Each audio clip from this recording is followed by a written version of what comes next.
manos este tiempo de aprender de ti, Señor. Sea tu obra entre nosotros. Te lo suplico, Señor. Que seas tú cambiando nuestras vidas, renovándolas, guiándonos a actuar conforme a la palabra de Dios. Ayúdanos cada día, Señor. Te necesitamos en nuestra debilidad. Ayúdanos a ser fuertes, Señor. Ayúdanos, Señor. Queremos vivir para ti, para tu gloria, Padre hermoso. Queremos vivir cada día para ti, para agradarte, Señor. No solamente hoy, sino todos los días de nuestra vida, Señor. Queremos corresponder a ese amor que tú manifestaste en la cruz, Señor. Queremos corresponderte. Sabemos que cualquier cosa será insuficiente, pero tu palabra nos dice que presentemos nuestro cuerpo como sacrificio vivo, santo y agradable, que ese es nuestro verdadero culto, Señor. Te amamos, Señor. Te amamos. Señor, si hubiera alguna cosa, situación por la cual hubiéramos fallado ante ti hasta este momento, te pedimos perdón, Señor. Te pedimos perdón. Hoy queremos confesar y apartarnos de todo pecado, Señor, y ponerte en el lugar que solo tú mereces. En el nombre de Jesús. Amén y amén. Amén. Démosle un aplauso a Jesús. Bien fuerte. Bienvenidos. Por favor, tomen asiento, pónganse cómodos. Es un motivo de alegría el poder reunirnos, encontrarnos como familia espiritual que somos, ¿verdad? Bienvenidos, por favor pónganse todos cómodos. También saludo a los que están desde casa, Dios los bendiga a todos. Esperamos que todas las cosas marchen muy bien.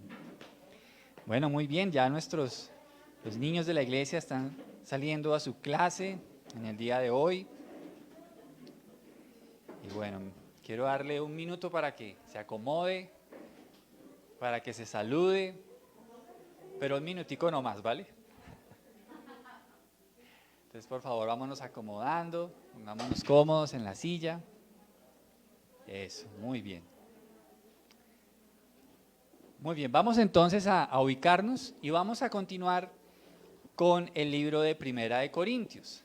Yo espero que sea de mucha bendición este viaje que estamos haciendo por la primera carta de Corintios. Así que vamos a ir, por favor, a Primera de Corintios capítulo 1, versículos 4 hasta el 9. Hoy vamos a dedicarnos a estos versos. Primera de Corintios capítulo 1, versos 4 hasta el 9. Por favor, vámoslo buscando y vamos a leer juntos la palabra de Dios. Amén. Muy bien, dice la palabra de Dios: siempre doy gracias a mi Dios por ustedes y por los dones inmerecidos que les dio ahora que pertenecen a Cristo Jesús. Por medio de Él, Dios ha enriquecido la iglesia de ustedes en todo sentido, con toda la elocuencia y todo el conocimiento que tienen. Eso confirma que es verdad lo que les dije acerca de Cristo. Ahora tienen todos los dones espirituales que necesitan mientras esperan con anhelo el regreso de nuestro Señor Jesucristo. Él los mantendrá firmes hasta el final, para que estén libres de toda culpa el día que nuestro Señor Jesucristo vuelva.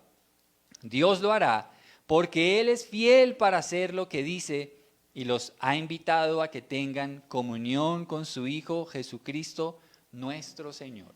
Oremos. Dios, te damos gracias por estas bellas palabras. Permítenos hoy aprender de ti, Señor. Queremos ser bendecidos a través de tu voz que está en la palabra de Dios. Abre nuestro entendimiento, Señor, y te ruego que sea tu Espíritu trayendo esa luz a nuestras vidas. Por favor, úsame hoy para tu gloria, Señor. Te lo suplico, Padre, en el nombre de Jesús. Amén y amén. Muy bien, queridos hermanos, en estos versos, a la hora de empezar a escudriñarlos, encontré algo que a mí me llama particularmente la atención. Si usted hiciera un inventario de lo que hay en su vida, no me lo vaya a decir, pero es solo para usted. ¿Qué cree usted que es lo que es más costoso? Diga, oiga, si yo pensando, haciendo un inventario de lo que hay en mi casa, tal vez el televisor, el carro, tal vez una joya, Quiero que lo medite, no me diga, solo para usted. ¿Qué es lo que es más caro? Que usted diga, oiga, sí, definitivamente esto es una joya, esto es muy caro. Y después de que medite en eso, piense, ¿qué sería de su vida sin eso? ¿Qué sería de su vida si no lo tiene en este momento? Curiosamente, mis hermanos, hay un programa en televisión que me llama la atención porque es un programa que muestra personas en Estados Unidos que se ganan la lotería. Y el programa consiste en que una persona que sabe de propiedades y de finca raíz se acerca para asesorarlos en cuál es la mejor casa que pueden comprar. Y ellos dicen, sí, mire, este es el presupuesto, esto es lo que queremos, ta, ta, ta. Y entonces, esas personas les cambió la vida de un momento a otro, porque se ganaron algo que no tenían. Pero sin embargo, eso que ganaron les permitió cambiar su forma de vida y su forma de ver las cosas, ¿verdad? Así que, mis hermanos, cuando yo medito en estos versículos, hay algo que a mí me llama poderosamente la atención. Y es que Pablo dice que por medio de Cristo hemos sido enriquecidos en todo sentido. Enriquecidos en todo sentido. Y esa verdad quiero que hoy la abordemos profundamente. Profundamente. Porque la riqueza de la iglesia es Cristo. Sin Cristo, la iglesia no sería absolutamente nada. La riqueza de nosotros como creyentes, como comunidad de fe, es que Cristo está entre nosotros. Es que Él vive entre nosotros, es que somos su iglesia. Esa es la verdadera riqueza. Tengamos cuidado porque hace muchos años hay un mensaje que ha causado mucho daño a la iglesia. Es el mensaje de la prosperidad. Y no quiero decir que esté mal que nosotros queramos que nos vaya bien en la vida. No me malinterprete. Lo que no creo que es correcto es hacer ese el énfasis principal del evangelio. Porque uno puede tener mucho dinero y aún así irse al infierno. No es el dinero. Así que en esta mañana quiero que hablemos de eso. Cristo es la joya preciosa de la iglesia. Cristo es la joya preciosa de la iglesia. Sin ella, esa corona hermosa perdería la belleza, la corona de la iglesia. Esa joya preciosa es Cristo. Repito, es Él quien hace que nosotros como iglesia brillemos. Si Él no estuviera aquí, si Él no estuviera entre nosotros, créame que seríamos tal vez un seminario teológico. Seríamos tal vez, alguna vez un pastor nos hizo una pregunta muy interesante, porque la Biblia dice en Hechos que ellos estaban juntos y unánimes. Y él preguntaba, ¿cuál es la diferencia entre una reunión de la iglesia y los que van a ver un partido de fútbol? Porque allá también están juntos. ¿Cuál cree usted que es la diferencia?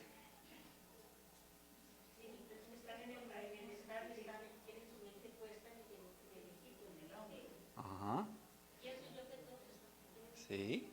Y efectivamente, la diferencia radica en que nosotros venimos a girar en torno a Jesús. Ellos a su equipo y al fútbol. ¿Sí? Pero es importante que nosotros entendamos como iglesia eso. Nosotros debemos estar aquí juntos y unánimes. No es lo mismo estar juntos y unánimes. Podemos estar juntos aquí todos, pero pensar cosas diferentes y estar enfocados en algo diferente. Eso es lo que pasó el día de Pentecostés. Ellos estaban juntos y unánimes. Así que, queridos hermanos, es importantísimo este tema de que Cristo esté entre nosotros. Y el hecho de que Él esté aquí es lo que marca la diferencia. Por eso esto no es una conferencia, esto no es una charla. Venimos aquí porque Cristo es el centro de la iglesia. Todos los que estamos aquí entendemos que si hoy podemos estar nosotros en una vida espiritual como cristianos, se lo debemos a Jesús. Él es el centro de todo. Así que Este detalle, mis hermanos, es algo que nosotros debemos cuidar con mucho cuidado, con mucho celo. Como cuida eso que usted pensó que es lo más precioso que tiene en casa. Y creo que mucho más. Hay que cuidar eso. Y creo que a lo largo de esta carta de Corintios, vemos cómo, por ejemplo, Pablo, motivado por el celo de cuidar eso, escribe esta carta. Y eso lo vamos a ir descubriendo a lo largo de que la estudiemos. Pero nosotros como iglesia debemos cuidar eso. No venimos a la iglesia porque la iglesia se convierta en un canal para promocionar mis productos. ¿Sabe eso? Yo conozco gente que a veces viene a la iglesia es porque descubrió que en la iglesia puede mostrar su revista de productos. En serio, usted se ríe, pero es verdad. Hay gente que viene a la iglesia a buscar pareja, pero no vienen a buscar a Dios. Entonces, entendamos hoy lo importante que es saber a qué venimos a la iglesia. Aquí no venimos a que la gente nos vea nuestro último corte, aunque a mí siempre me va a ver el mismo, ya está difícil cambiar ese corte. Pero no venimos a eso, venimos porque el centro es Jesús. Si perdemos eso, hermanos, hemos perdido todo. Le quiero decir que el próximo domingo vamos a hablar de los riesgos que hacen que la iglesia pierda ese sentido. Hoy no los vamos a ver, los vamos a ver Dios mediante hoy en 8. Pero Pablo dice que la iglesia está enriquecida por medio de ¿quién? De Cristo. Cristo es quien enriquece nuestra vida. Enriquece nuestra vida. Y esa riqueza, mis hermanos, no es solo dinero. No es solo buenas propiedades. La riqueza es mucho más que eso. Mucho más que eso. Algún día al apóstol Pedro le ofrecieron dinero si él les vendía la forma en que él pudiera recibir el Espíritu Santo. ¿Saben qué le respondió Pedro? Pedro le dijo, tu dinero perezca contigo, porque has pensado que el don de Dios se puede comprar con dinero. Pedro no era un hombre sobornable y él sabía que ni siquiera todo el oro del mundo se podía comparar con Cristo. Tengamos cuidado con eso. Con dinero no le podemos torcer el brazo a Dios. Cuidado con esas enseñanzas de pactos, de siembras, que si usted pacta tanto dinero, entonces usted logró torcer el brazo a Dios y ahora lo puede obligar a que le dé lo que usted le está pidiendo. No, cuidado con esas cosas. Eso no es así. Dios es Señor y soberano, ¿verdad? Ahora, Pablo dijo que la iglesia de Corinto estaba enriquecida. Ahora hablemos de Corinto como un lugar histórico. ¿Usted sabe que Corinto era un lugar lleno de dinero? Riquísimo porque era una ciudad portuaria y mucho dinero se movía. Así que si él está diciendo que hemos sido enriquecidos, no le está hablando justamente a la gente de dinero, porque en la cultura y en la sociedad de ese tiempo, la gente de Corinto tenía mucho dinero porque era una ciudad portuaria. Así que la riqueza no es el dinero de la que está Pablo hablando aquí. ¿Qué sería entonces de la iglesia sin Cristo? Seríamos como un cuerpo sin cabeza. Imagínense eso. Pero quiero que hoy nos dediquemos en este domingo a ver, según este texto, cómo enriquece Cristo a su iglesia. ¿Cómo es que la iglesia puede ser calificada como una iglesia rica delante de los ojos de Dios? Lo primero es que Pablo dice que hemos sido enriquecidos a través del conocimiento de Dios. A través del conocimiento de Dios.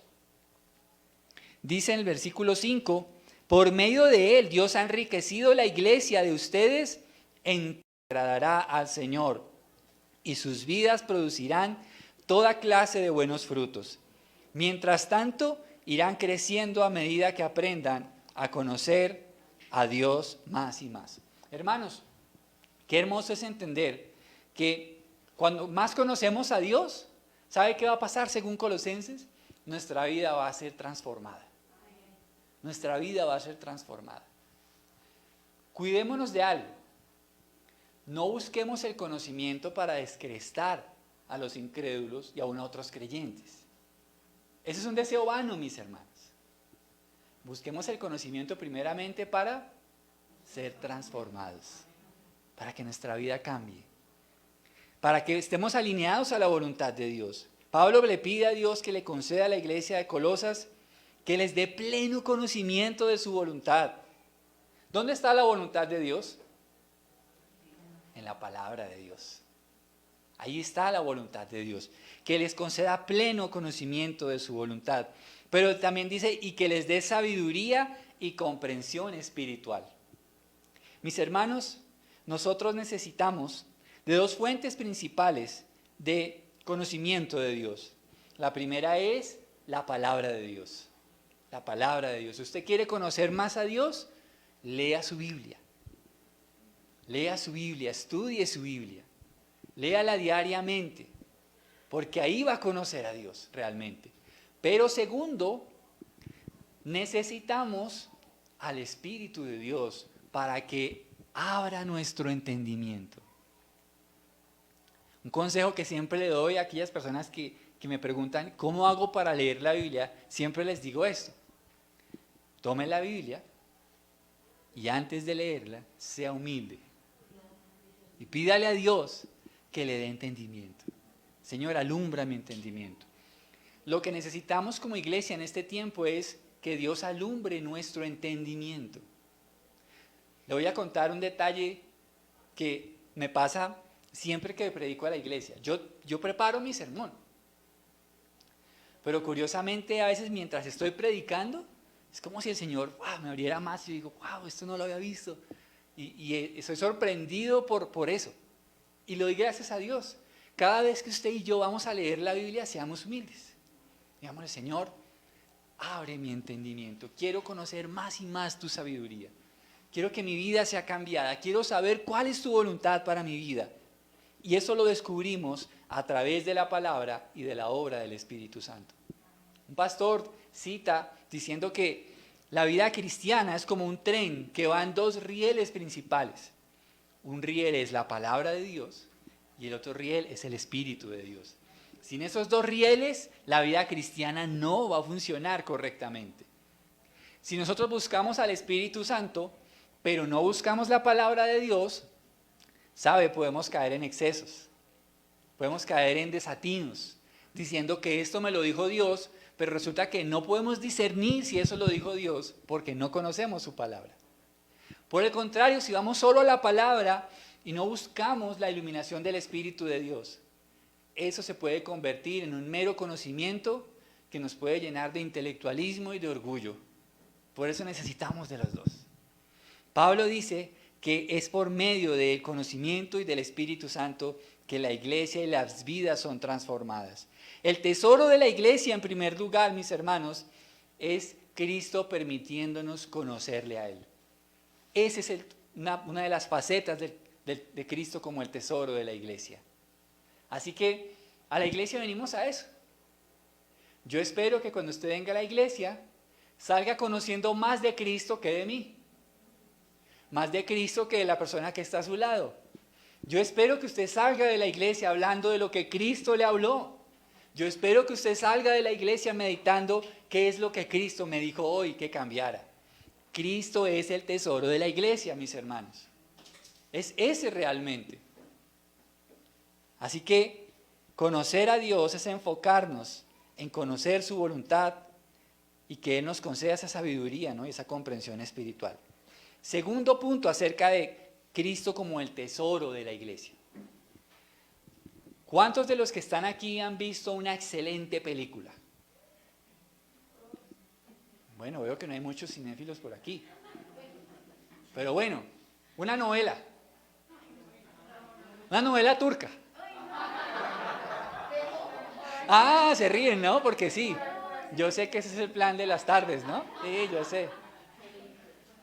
Elif, no, querida, Elif se acabó hace años. Y te puedo decir cómo terminó, no mentiras.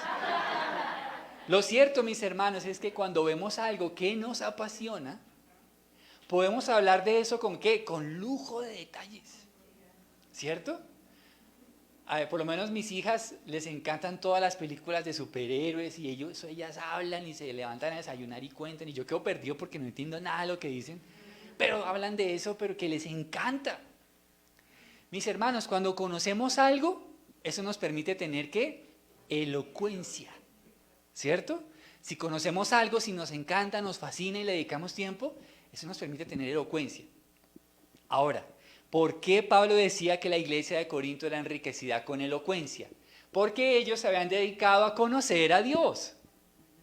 Si nosotros conocemos a Dios, vamos a ser bendecidos con elocuencia. Y busqué en el diccionario qué significa la palabra elocuencia.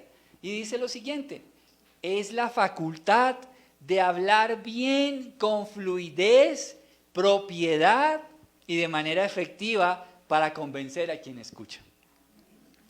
Se lo voy a repetir.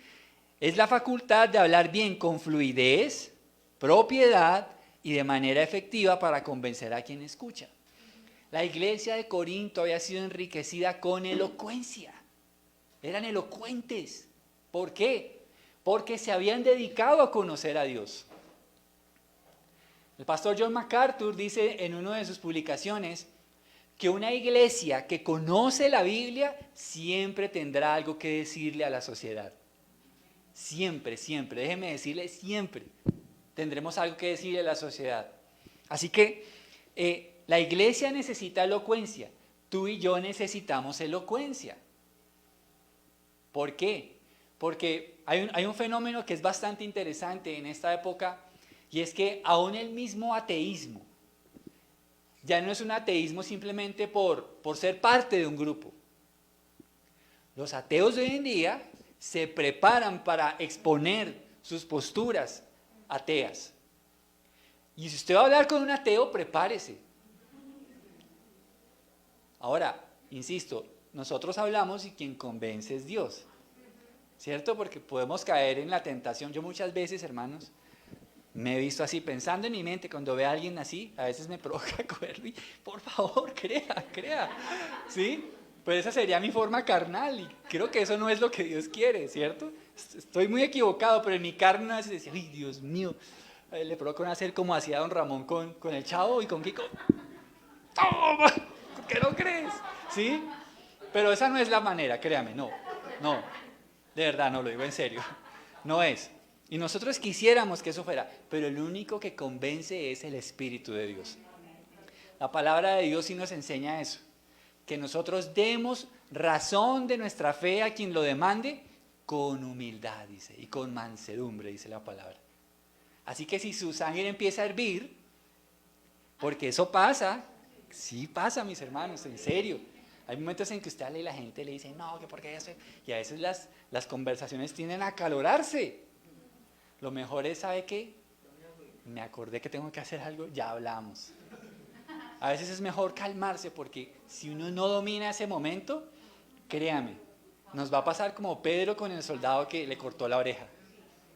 Vamos a terminar haciendo cosas, pero ¿qué me pasó? Yo es que le iba a hablar del amor de Dios y terminé diciéndole bruto, insensato. ¿Qué me pasó ahí? Entonces, sí, correcto, eso pasa. Entonces, hermanos, necesitamos la elocuencia. Y la elocuencia viene primeramente de conocer a Dios a través de la palabra. Pidámosle a Dios esa elocuencia. Si nosotros leemos nuestra Biblia diariamente, vamos a ser bendecidos con elocuencia. Elocuencia. Mis hermanos, yo no sé, pero una persona que lee, y no solamente la Biblia, sino que lee habitualmente, su lenguaje es enriquecido, ¿sabía eso? Solo con leer. Usted puede utilizar muchas palabras porque yo no sé qué es lo que tiene el cerebro, pero el cerebro usa lo que lee y convierte muchas de esas palabras en parte de nuestro léxico habitual. A mí me pasa eso. Pero cuando estamos hablando de la fe, ay Dios mío, qué precioso es cuando hablamos y de repente el Señor, ¡pum!, le pone una palabra, un versículo. Ah, sí, pero mira, la Biblia dice esto. ¿Por qué? Porque Dios bendice la iglesia con la riqueza de la elocuencia. La elocuencia. La iglesia como pregonera, que lo hablamos hace 8 días, necesita elocuencia. También la elocuencia es una capacidad sobrenatural dada por el Espíritu de Dios. Me encanta cuando por allá en los primeros capítulos de Hechos la iglesia empezando a recibir persecución por primera vez, la iglesia se reúne y le pide a Dios valentía y elocuencia para presentar el Evangelio. Uf, qué tremendo eso, iglesia. Señor, danos valentía y elocuencia para predicar en el nombre de Jesús. Y la Biblia dice que el lugar tembló, lo dice literal, y que la iglesia fue empoderada con elocuencia, con valentía. Uf, qué tremendo eso, iglesia. ¿Cómo necesitamos de la elocuencia? Mire, por ejemplo, dice en Hechos, capítulo 6, versículo 10, hablando de Esteban, cuando Esteban sabe que Esteban fue el primer mártir de la iglesia, iba a ser apedreado. Ay, Dios mío, qué bello es ver a un Esteban lleno de elocuencia. Y por eso insisto, muchas veces nosotros decimos, yo qué haría en un caso como ese. Lo que yo le puedo decir es que muchas veces en situaciones extremas, Dios nos permite reaccionar de ciertas maneras porque es Él quien lo causa. Versículo sencillo, versículo 10 de Hechos 6. Dice, ninguno de ellos podía hacerle frente. Necesitamos ser una iglesia elocuente. Punto 3. En este no me voy a ampliar mucho porque en otros capítulos posteriores Pablo lo habla ampliamente. Solo lo voy a citar brevemente a través de dos cosas. Y es que Pablo dice que la iglesia es enriquecida a través de los dones espirituales. Los dones espirituales. La iglesia es bendecida a través de los dones del Espíritu. Los dones son manifestaciones de poder divino. Y ojo porque esos dones tienen un fin específico. Si Dios te da la capacidad sobrenatural, por ejemplo, de sanar enfermos,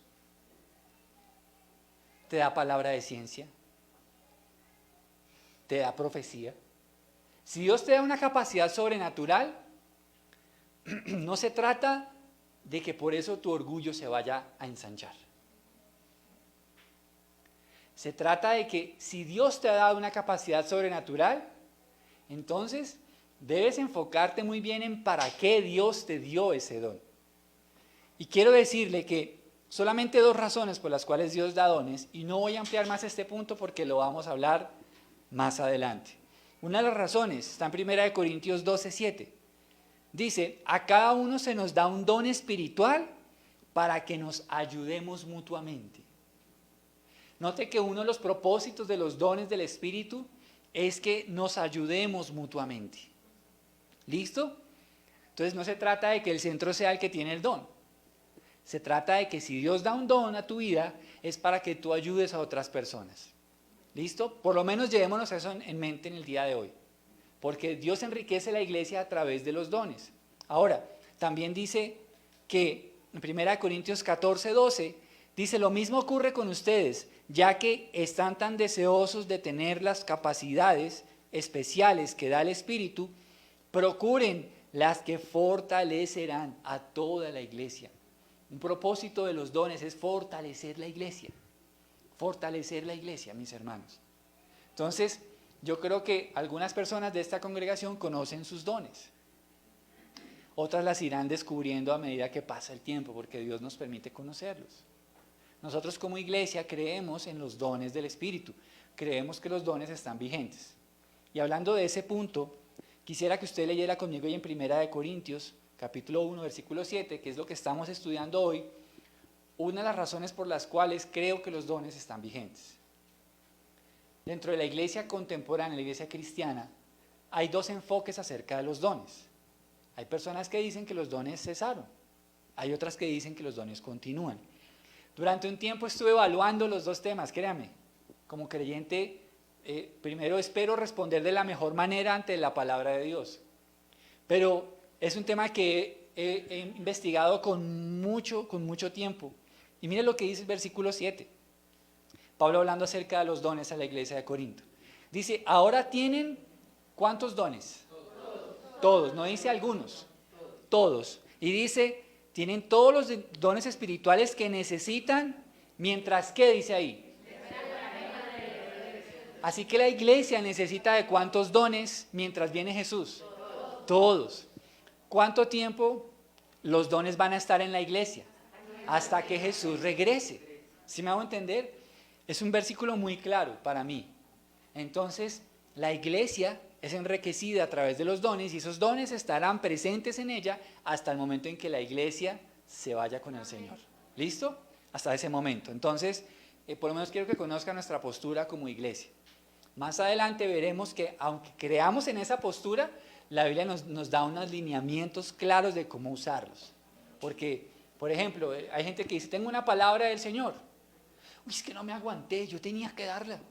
Y es que, mire, yo le digo esto de parte de Dios y resulta que muchas veces de pronto esa palabra no era motivada por el Espíritu, sino por nuestra carne.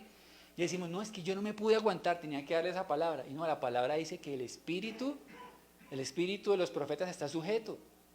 La palabra lo dice. Hay palabras que Dios nos da y esas palabras, algunas ocasiones, ni siquiera es para comunicarlas. ¿Sabía eso? Usted puede estar delante de alguien y el Señor mostrarle algo y es para que usted ore o haga algo o actúe conforme a eso. No siempre hay que estar diciendo, oiga, esto el Señor me muestra. Claro, a veces el Señor muestra cosas, claro. Pero bueno, todo eso lo vamos a ver, sobre todo cuando lleguemos a los capítulos 12, 13 y 14. Eso se va a poner buenísimo. No se lo pierda, por favor. Siguiente punto. Dice que también la iglesia será bendecida con fortaleza, firmeza espiritual. Dice el versículo 8, léalo conmigo. Él los mantendrá firmes, ¿hasta cuándo?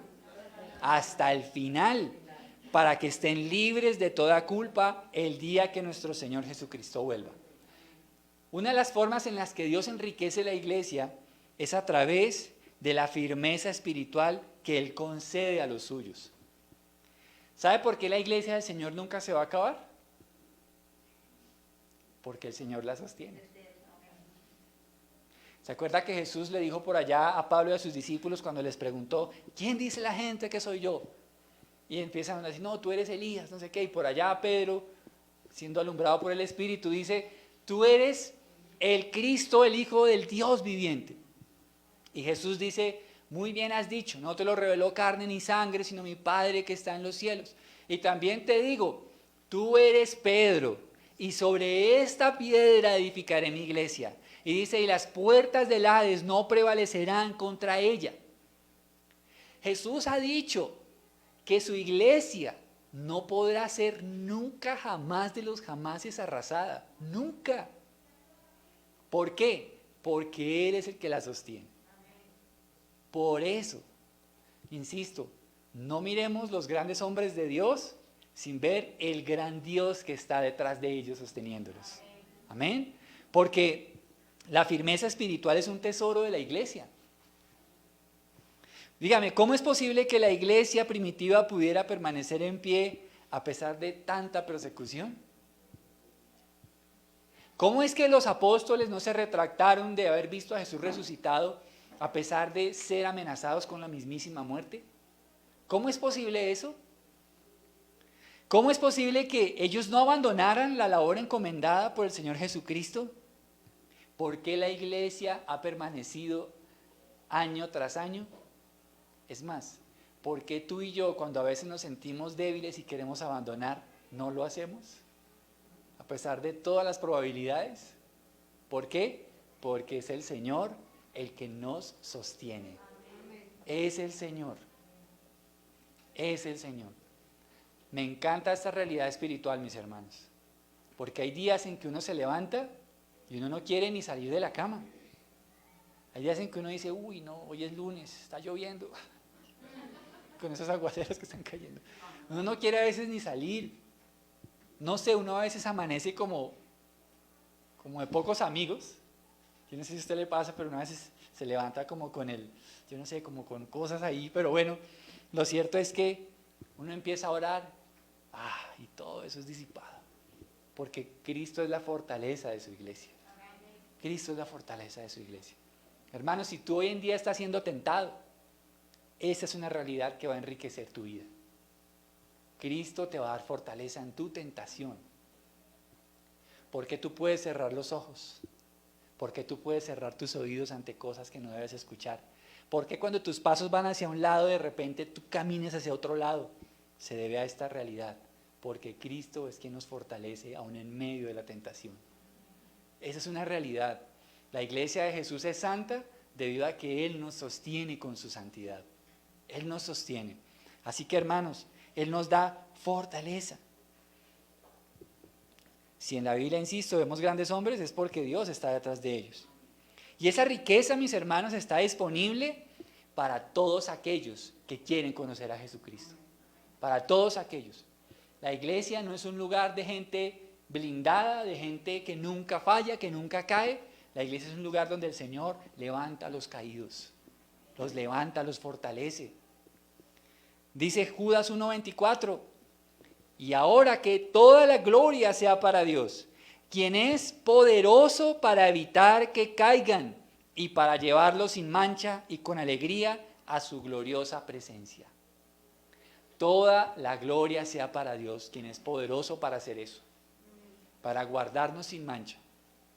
Una de las cosas bellas que nos muestra la palabra de Dios es el día en que Cristo va a llevar su novia delante del Padre Celestial. Y le va a decir, Padre, aquí está mi novia, sin arruga y sin mancha. Gracias a mi obra en ella, di mi vida por ella. Ahora te la presento, Padre. Ella es la novia con la que me voy a casar. Qué realidad tan preciosa, mis hermanos. Y Él es poderoso para hacer eso, es que Él lo va a hacer. ¿Por qué sabemos que lo va a hacer? Porque lo dejó en su palabra y su palabra es verdad. Cielo y tierra pasarán y sus palabras no pasarán, Él lo prometió. Y eso se va a cumplir porque se va a cumplir. Quinta, se llama la fidelidad de Dios. Dice en el versículo 8, Dios lo hará porque Él es fiel para hacer lo que dice. Dios es fiel. La iglesia de Cristo está enriquecida con la fidelidad de Dios. La fidelidad de Dios. No hay un solo día en que tú transites por la vida sin que la fidelidad de Dios esté sobre ti. No hay un solo día, mis hermanos. ¿No te ha pasado que de repente eres bendecido con algo y dices, Dios, qué bello eres tú eres fiel, Señor? Definitivamente tú conoces mi vida, conoces cada detalle, sabes lo que necesito. Tú sabes, tú eres fiel, Señor. Y esa fidelidad muchas veces es a pesar de nuestra infidelidad. A pesar de nuestra infidelidad. Dios es fiel. Mis hermanos, la iglesia tiene en Dios a alguien digno de quien confiar. Porque Él es fiel. ¿A usted le ha pasado que ha confiado algo a alguien que es dudoso, que es incumplido? ¿Le ha pasado? Uy, qué duro es eso, ¿cierto? Que usted encomienda algo a alguien, haga esto, y no lo hace. O que usted lo contrata para algo y no lo hace. O que usted le dice, no cuente esto y va y lo cuenta. ¿Ah? Y tienen el don del chisme. Todo lo revelan, no pueden callarse nada. ¿Sí? Entonces, mis hermanos, Dios sí es fiel. Dios sí es fiel. Porque todo lo que Él promete, lo cumple. Él es fiel. No dudes de eso ni un instante en tu vida. Tú estás rodeado de la fidelidad de Dios. Y la fidelidad de Dios te sorprenderá cada día de tu vida. La fidelidad de Dios. Él está contigo. Él está en tu vida. Porque tu Dios es fiel. Mira lo que dijo Josué. Josué 21:44. Hablando de esa fidelidad de Dios. Qué bellas palabras. Dice Josué 21:44. Y el Señor les dio descanso en todo el territorio, tal como se lo había prometido solemnemente a los antepasados de ellos. Ningún enemigo pudo hacerles frente, porque el Señor los ayudó a conquistar a todos sus enemigos. Ni una sola de todas las buenas promesas que el Señor le había hecho a la familia de Israel quedó sin cumplirse. Todo lo que Él había dicho se hizo realidad. Hermanos, ¿qué tienen de bella las promesas de un Dios fiel? Que en la tormenta te dan esperanza. ¿Cierto? Las promesas de un Dios fiel son el sol que alumbra en medio de una tarde nublada. Esas son las promesas de un Dios fiel. Cuando la gente no te cumple, tienes un Dios fiel que cumple lo que promete. Y la iglesia es gratamente enriquecida a través de la fidelidad de Dios. Tú eres un objeto de la fidelidad de Dios. Cada uno de ustedes, hermanos, es un objeto de la fidelidad de Dios. La fidelidad de Dios va contigo cada día. Cada día. Y por eso somos enriquecidos, hermanos. ¿Sí que no hemos hablado de dinero? La fidelidad de Dios. Qué bello es Dios. Y último punto, y con este termino. Y dice allí el Señor en el versículo 9, lo hará porque Él es fiel para hacer lo que dice y los ha invitado a que tengan comunión con su Hijo Jesucristo nuestro Señor. La última faceta en la cual Dios enriquece la iglesia es con la comunión con el Hijo de Dios. Cuando hablamos de comunión podemos pensar en la gran mayoría que estamos hablando de comunicación, ¿verdad? Sin embargo, al indagar y al escudriñar un poco este texto, no es a eso a lo que Pablo quiere referirse en cuanto a comunión, que sea hablar con Él. ¿Saben de qué se trata? Se tratan de todos los beneficios que recibimos por estar unidos con Jesús. Como estamos unidos a Jesús por la fe, gozamos de muchos derechos como hijos. Esta comunión consiste entonces en disfrutar de todos los beneficios que son conferidos a aquellos que están unidos a Cristo por la fe. Todos los beneficios. ¿Sabes por qué nosotros tenemos acceso a la presencia de Dios? Porque estamos unidos a Cristo Jesús por la fe.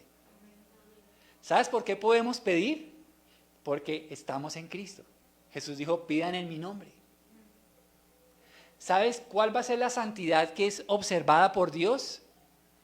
Cuando vayamos a su presencia, la santidad de Jesús que nos cubre.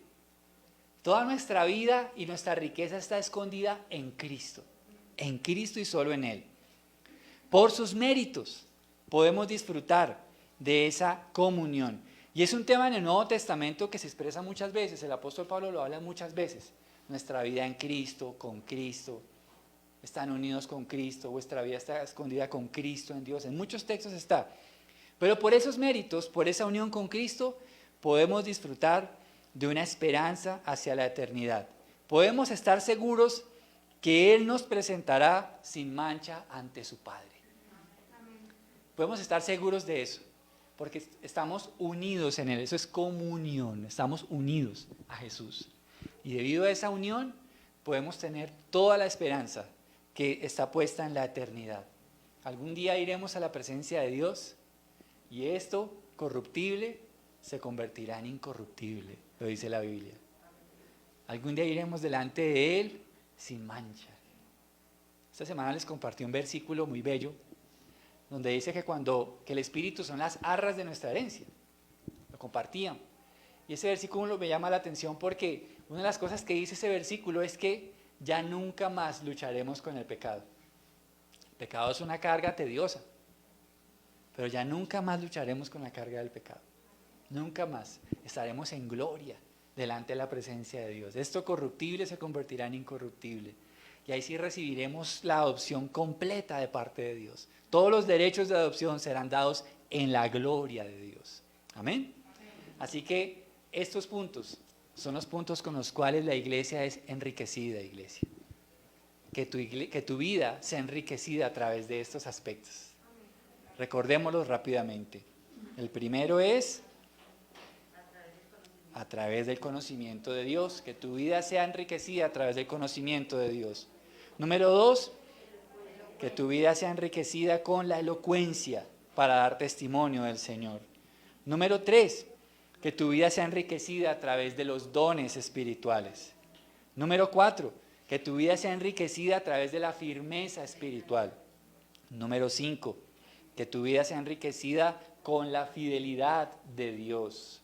Y finalmente, que tu vida sea enriquecida con su comunión. Amén.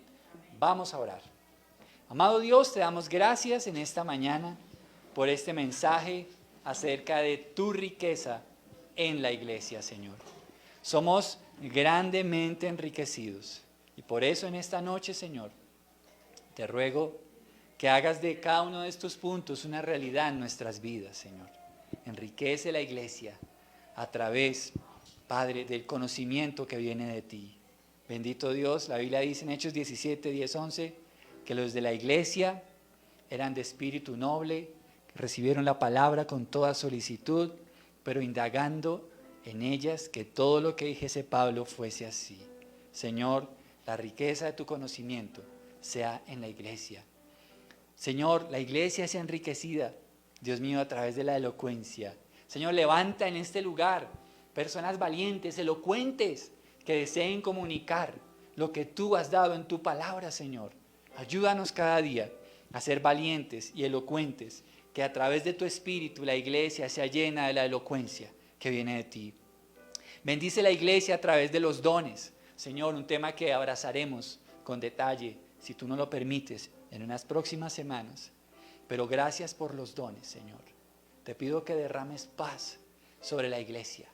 Te pido, Señor, que lleves a la iglesia a añorar los dones espirituales, porque tu palabra dice que los añoremos, que los pidamos. Aunque pidamos los dones mejores, también lo dice tu palabra. Señor, ayúdanos a pedir los dones que vienen de ti para poder servir mejor a nuestra comunidad de fe, Señor. Para que la iglesia sea edificada, para que la iglesia sea fortalecida, Señor. Gracias por los dones, Señor. Guíanos en este tema, Padre. Gracias, Señor, por darnos firmeza espiritual. Aquellos que a veces, Señor, flaqueamos, a veces dudamos, a veces queremos abandonar el camino. Señor, gracias porque tú dijiste que las puertas del Hades no prevalecerán contra la iglesia. Y esa es una promesa tan firme como lo es tu palabra, Señor. Tu iglesia es victoriosa. Tu iglesia jamás será arrasada en el mundo, sino que por el contrario, cada día crecerá más y más. Señor, y que ese crecimiento no sea solo como grupo, sino también individualmente, Señor. Dios mío, tu palabra dice, Señor, que tú eres el que produces ese fruto en nosotros, Señor. Gracias por ese fruto, Padre. Llévanos a tener esa firmeza en ti, Señor. Gracias, Señor. Bendito Dios, porque tú completarás la obra, Señor. Tú la completarás, Señor. Bendice hoy a los débiles, Señor. Bendice a los débiles. Señor, aquellos soldados de tu ejército que hoy sus rodillas están débiles, su corazón está apocado, sus fuerzas son ningunas. Bendíceles con fuerzas nuevas, Señor, como dice tu palabra en Isaías 41, Señor. Como las águilas, Señor. Levantarán alas como las águilas. Bendíceles con nueva fuerza, Señor. Bendice la iglesia, Señor, con tu fidelidad. Porque aunque el hombre falla, aunque el hombre incumple, tú eres fiel, Señor. Y tu fidelidad está por encima, Señor, de todas las cosas. Gracias por tu fidelidad, Señor, en el nombre de Jesús. Tu fidelidad está con todos nosotros, Señor, abrazándonos, Señor, abrazándonos. En este lugar hay personas que piensan que Dios les ha abandonado. Y hoy Dios les recuerda que Él es un Dios fiel, que Él está ahí, que Él no falla, que Él no se aparta. Tu palabra dice en el Salmo 121, no se dormirá el que me guarda. Tú eres fiel, Señor. Gracias, Señor, porque tú nos acompañas. Bendito sea tu nombre, Señor. Tu fidelidad, Señor. Así como dijo Josué, Señor, no faltará ninguna de las buenas promesas que tú dijiste a nuestra vida, Señor. Señor, quiero ser un coleccionista de promesas. Promesas cumplidas y promesas que espero, Señor. Quiero ser un coleccionista y alguien que dé testimonio de que todo lo que Dios me prometió, Él lo ha cumplido. Y qué bello es poder decirle a las personas que hay un Dios fiel que cumple lo que promete, Señor. Padre, gracias también por la comunión que viene de ti. Bendice la iglesia con tu comunión. Por los méritos de Cristo tenemos acceso a tu presencia. Por esa comunión, Señor. Nuestra vida en Cristo es el tesoro más grande de la iglesia. Nuestra vida con Cristo, tú eres el tesoro, Señor. Gracias, Señor. Sin ti sería imposible siquiera aspirar a la gloria de Dios. Pero ahora a través tuyo podemos ir al cielo. Podemos llamar a Dios Padre. Nuestros pecados han sido perdonados. Señor, te bendecimos en este día, en el nombre de Jesús. Gracias, Señor. Te bendigo, Padre. Gracias. Gracias, Señor. Señor, bendice a nuestra hermana Joana en este día, Señor. Bendice a su familia, Señor. Dale hoy la fortaleza que viene de ti, Padre, en el nombre de Jesús. Sea hoy recordándole que tú eres el Dios fiel, Señor. El Dios fiel. Gracias, Señor. Te pido, Señor, que visites su casa y visites su familia de una forma especial, Señor. Te lo suplicamos, Señor, en el nombre de Jesús. Gracias, Señor. Gracias, Señor. Te bendigo, Padre. Gracias, Señor. Dios, te doy gracias. Te doy gracias por aquellos que hoy están luchando con su fe y que tú les vas a fortalecer, Señor. Gracias, Señor. Te amamos, Señor. Te amamos. En el nombre de Jesús, Padre. Gracias, Señor. Amén y amén. Amén, Señor. Gracias. Mis hermanos, unos puntos rápidamente. Recuerde que hoy iniciamos nuestro seminario de fundamentos. Vamos a tener un pequeño break hasta las 10:30. ¿Listo? Entonces los que se van a quedar, ¿cuántos se van a quedar al seminario? Levanten su mano. Eso, perfecto. Perdón que los cuente. 1, 2, 3, 4, 5, 6, 7, 8, 9, 10, 11, 12, 13. Perfecto, listo. Gracias. Qué pena que los cuente, les pido disculpas. Listo. Entonces, vamos a salir a tomarnos un cafecito con galletica, chévere. Y los que se queden, a las 10:30 nos vemos. Vamos a tomar la clase en el salón de allá. ¿Listo? Vamos a estar en el salón de afuera. Y los niños de las personas que van a tomar el taller se van a quedar aquí con las maestras. ¿Listo? Recuerde, el próximo miércoles, nuestra reunión de oración, muy juiciosos y puntuales a las 8 de la noche. Y aquellos que deseen apoyar este ministerio con sus ofrendas, Dios les bendiga grandemente. Feliz semana para todos. Bendiciones. Bendiciones.